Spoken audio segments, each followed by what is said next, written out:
Y el Centro de la Cultura Digital, que se encuentra a los pies de la Estela de Luz en la explanada de esta, se permitió recibir a 20 empresas que ofrecieron más de 300 empleos para la comunidad de la diversidad sexual. Así fue la convocatoria.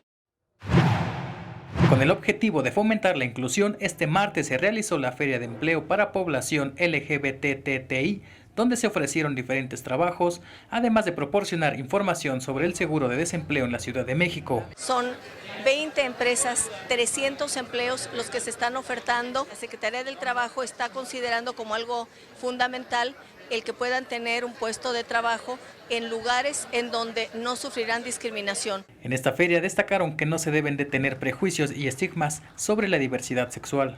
Son empresas que han entendido que una cosa es la capacidad para desempeñar un trabajo y otra cosa es tu preferencia y tu orientación sexual. Estas dos forman parte de tu vida privada. Y la otra forma parte de una necesidad de una sociedad de tener una economía activa e incluyente.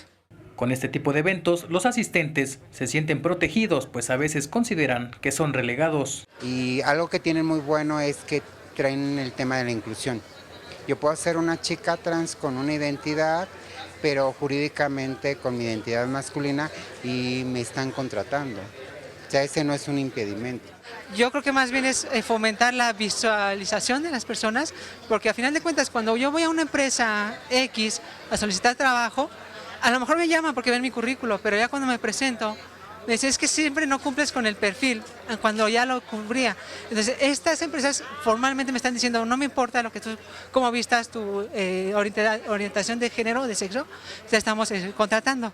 De acuerdo con datos de la Encuesta Nacional sobre Discriminación en México del Consejo Nacional para Prevenir la Discriminación, 7 de cada 10 personas están de acuerdo en que no se respetan los derechos de las personas homosexuales en México. Con imágenes de Manuel Hernández, Héctor Mendoza, 21 Noticias.